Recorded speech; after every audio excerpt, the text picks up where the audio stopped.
La passion de vous informer avec précision, concision et sobriété ne quittera jamais nos cœurs. Chaque jour, nous nous tenons devant vous pour vous apporter la bonne information complète et profonde. Bienvenue encore à ce nouveau numéro de votre point d'actualité sur Wango Télévision, journal que vous suivez sur notre page Facebook, mais aussi sur YouTube.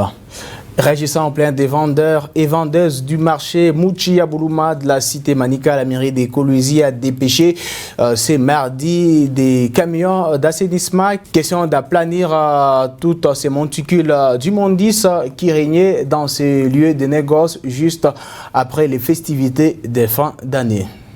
Les festivités de fin d'année ont fait du marché Mouchi Aboulouma une véritable porcherie. À la fruit des vendeurs qui envahissaient même une partie de l'avenue Mama Mujinga, les immondices triplés, rendant ainsi ces lieux de négoce insalubres. La brigade d'assainissement de la ville est sur le terrain. C'est l'évacuation maintenant.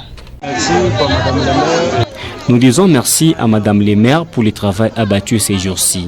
Les camions d'assainissement de la mairie viennent régulièrement ici au marché pour évacuer les immondices. Les marchands et marchandes qui respirent désormais de l'air pur profitent de cette occasion pour appeler d'autres marchands à avoir une gestion rationnelle des immondices. Si tu veux contracter des maladies en jetant des immondices partout, cela signifie que même dans ta propre maison, il y a du désordre. Si tu aimes la propreté, tu aimeras également arranger ton environnement. Les gens n'écoutent pas. Ils continuent à jeter des ordures sur la rue dans des caniveaux. La propreté doit être individuelle. Souvent, c'est nous-mêmes qui provoquons des maladies. Si nous voulons en être épargnés, il nous faut alors éviter la saleté. La chargée d'assainissement du marché central des Manika a aussi sa partition à jouer dans l'opération d'évacuation d'immondices. Quand je me lève, je commence par faire la ronde de la ville pour voir où localiser les immondices. Après avoir repéré les endroits insalubres, je me dirige vers la mairie pour y déposer mon rapport auprès de l'autorité urbaine. Et c'est ainsi qu'on pourra mettre à ma charge même 2 camions. À chacun donc de bien jouer son rôle pour rendre nos lieux plus sains. Parlons toujours fait de société à la cité Manika. La passerelle GT sur l'avenue Mutoshi présente un danger permanent pour les habitants de cette partie de la ville de Coluizy. Leur souhait le plus ardent est de voir les autorités réaménager ces petits ponts. À peu près 15 mètres, j'étais sur la rivière Safricas. Cette passerelle n'a que 6 mois d'existence, mais elle s'est déjà amortie. Les fondations érodées, la poutre détachée. À chaque fois qu'il pleut, les piliers font des buses qui détournent l'eau et créent des érosions aux alentours, contrairement à ce qu'espéraient les Coluiziens. Ce petit pont devient un danger permanent. Aucun véhicule ni moto, moins encore un vélo pourra traverser. Pour qu'un homme passe, il faut plus de gymnastique, chose qui a poussé les membres de la Lucha de faire un salongo spécial et rappeler les autorités compétentes de la province de penser pour ce dernier. Nous nous sommes rendus compte que ce pont a été construit, mais il n'avait pas été achevé. C'est comme que durait un travail construit qui a commencé et qui n'a pas été terminé. C'est un travail inutile. C'est ainsi que nous demandons que les autorités n'arrangent pas seulement 2 ou 3 côtés où ils sont mieux placés, mais qui voient aussi des coins reculés où personne n'a jamais visité, personne n'a jamais piétiné. Selon les sources concordantes, la construction de ces 2 passerelles se trouvant sur cette même avenue a coûté $40,000 américains. Ils nous disent que les travaux de cette passerelle ont coûté $40,000 américains. À 6 mois seulement, cette dernière s'est amortie. Et après, vous allez nous dire que c'est une passerelle de $40,000. Les habitants de ce coin veulent voir sortir du terrain un ouvrage d'art digne de soi qui les permettra de franchir aisément. Rendons-nous cette fois-là dans les Hauts-Katanga. Joli coup de filet réalisé par les éléments de sécurité des Lubumbashi, comme vous êtes en train de les voir en image. Nous sommes à la 22e région militaire cet après-midi où le général Smilt Gianga a présenté les présumés bandits qui avaient tiré sur un cambiste en plein centre-ville de Lubumbashi il y a 10 jours environ. Parmi ces 3 présumés malfaiteurs, il y a les capitaines Dona de la police police criminelle cités par les deux autres comme leurs fournisseurs d'armes et de munitions. Nous mettons tout en œuvre pour assurer la sécurité des personnes et de leurs biens sur le sol haut-katangais, précise le gouverneur du Haut-Katanga, Jacques Kiaboula Kadwe. À Lubumbashi, restons-y où l'ancien président de la Commission électorale nationale indépendante CENI, le pasteur Daniel Ngoyi Mulunda, a été arrêté lundi 18 janvier par les éléments de l'ANR. Selon certaines informations, son prêche du 16 janvier 2021 lors de la commémoration de la mort de M. Laurent Désiré Kabila avait heurté ou appelé ses fidèles à la haine tribale, ce qui a fait ce qu'il soit arrêté. D'autres détails dans ces commentaires de Banyal Ndila. Il n'y a pas longtemps, nous nous sommes combattus et divisés. Nous-mêmes avons été auteurs, nous Katangais, de fragiliser le pouvoir que nous avions. Nous nous sommes divisés et le pouvoir est parti. C'est cette prédication qui est à la base de l'arrestation du pasteur Daniel Ngoyi Mulunda. En effet, cet ancien président de la CENI a, au cours d'un discours prononcé à l'occasion du 20e anniversaire de l'assassinat de Laurent Désiré Kabila, ancien président de la RDC, dénoncé des dérives dictatoriales et le manque de respect aux élus. C'était en présence de la notabilité katangaise des compagnons de Laurent Désiré Kabila, ainsi que d'autres acteurs politiques, dont Emmanuel Ramazani Chadari, secrétaire permanent du PPRD. C'est le député national du Front commun pour le Congo, FCC en sigle, Félix Kabongenumbi, qui a confirmé cette information. Daniel Mulunda a été arrêté en fin d'après-midi de ce lundi 18 janvier 2021 en sa résidence. On a forcé sa résidence. Il y a eu des policiers qui l'ont assiégé pendant près d'une heure et après ils sont entrés, ils l'ont arrêté, ils l'ont amené à bord d'une Jeep noire sans immatriculation. Il serait détenu au cachot de l'ANR, a déploré ce député national. Il a par ailleurs dénoncé cette arrestation qu'il a qualifiée d'arbitraire et a exigé la libération du pasteur Mulunda. Notons que Daniel Mulunda était à la tête de la CENI lors des élections présidentielles et législatives de 2018 en République démocratique du Congo.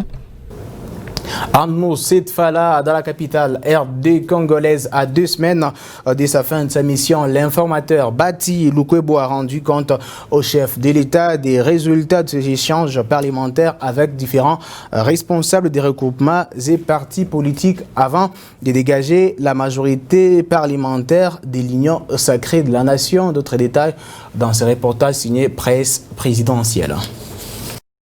À mi-parcours de sa mission d'information, le sénateur Modeste Bati Lukwebo est venu faire part au chef de l'État de son rapport intérimaire. Sur base de ses contacts préliminaires, le sénateur informateur n'a pas caché son optimisme quant à l'issue de sa mission. J'ai eu l'honneur d'être reçu par son Excellence, Monsieur le Président de la République, pour lui faire le rapport intérimaire, parce que comme vous le savez, le délai imparti est de 30 jours et aujourd'hui nous sommes à mi-chemin. J'ai préféré la méthode d'abord discrète, celle de prendre contact avec les différents députés ainsi que les chefs des partis et des regroupements politiques. Au jour d'aujourd'hui, nous sommes prêts à lancer les audiences de manière à ce que chaque chef de parti qui a des députés, chaque chef de regroupement politique qui a des députés nationaux puisse venir nous dire s'il accepte d'entrer dans l'union sacrée pour constituer la nouvelle majorité. C'est ce rapport intérimaire que je suis venu présenter à son Excellence, Monsieur le Président de la République, et lui dire que demain, nous allons annoncer notre canevas à la presse pour que dans une semaine, nous ayons terminé toutes les audiences. Il faut toujours avoir l'espoir parce qu'il n'y a personne qui est insensible à la situation du pays. Les prochains jours seront très décisifs pour l'informateur. Cette évaluation à mi-chemin n'a pas laissé indifférents les acteurs politiques de la province du Lualaba qui ont profité de cette occasion pour émettre leur point de vue sur, bien sûr, la survie de l'Union sacrée, pourquoi pas aussi les processus qui Bati Lukwebo a entamé au moment où au pays nous avons un Premier ministre qui est déjà en pleine fonction. Bati Lukwebo aura toutes les chances possibles de constituer une nouvelle majorité parlementaire. Les acteurs politiques se déchaînent à la caméra des patients par cœur Kabamba. Aujourd'hui, nous avons l'informateur. L'informateur qui a trouvé que nous avions notre majorité, qui a eu tout ce qu'il y a eu là comme mercato, comme disait notre vieux Mova, mercato politique. C'est vrai, la majorité peut changer de cas. C'est de bonne guerre, c'est normal. Mais ce que moi j'attends de tout ce qui se passe aujourd'hui est de voir que les institutions soient solides, les institutions soient fortes pour que le Congo gagne. Les Congolais n'attendent pas des mini, gros, max rapports, mais plutôt les changements de conditions de vie, n'est-ce pas, de nos compatriotes. Voilà ce qui nous intéresse, nous, FCC. Mon pays va mal. Et quand mon pays va mal, l'identification de la majorité, premièrement, ça s'identifie avant. Mais aujourd'hui, c'est après. C'est le contraire de ce que dit la Constitution. On constate la majorité parlementaire au-dessus, après avoir investi le Parlement. On avait constaté que l'FCC était majoritaire et Cash était minoritaire. C'est pourquoi, à l'issue de tout ça, l'FCC a fait sortir le Premier ministre qui est le professeur Sylvestre Ilunga Ilunkam. Mais aujourd'hui, si on commence encore à réidentifier, c'est pourquoi je vous dis, mon pays, la RDC, la terre de nos ancêtres, va très mal. Et c'est avec Dieu que nous pourrons.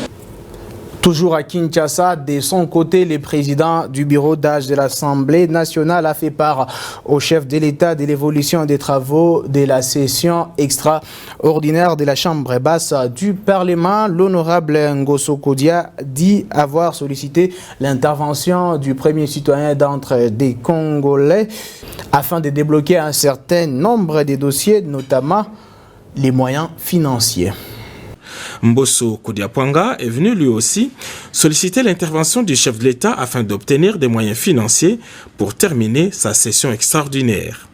Au sujet justement du budget alloué pour cette session qui a suscité beaucoup de controverses, Mbosso Kodiapwanga s'est expliqué. C'est moi qui ai demandé audience auprès du chef de l'État pour lui faire rapport sur l'évolution des travaux à l'Assemblée nationale. Les gens imaginent, pour diaboliser les bureaux d'âge, ils racontent n'importe quoi. Donc, un mois de salaire équivaut effectivement au montant qui est alloué par le gouvernement par mois, un mois de salaire. Donc, le gouvernement sait combien il nous paye, 16 milliards de frais de fonctionnement, 6 milliards de rémunération pour tous, pour plus de 2000 personnes, députés, nationaux, fonctionnaires de l'administration de l'Assemblée nationale,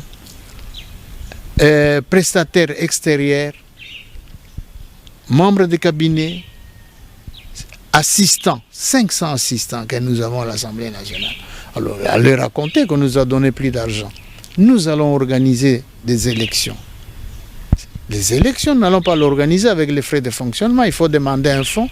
Nous avons demandé 1 milliard de francs congolais.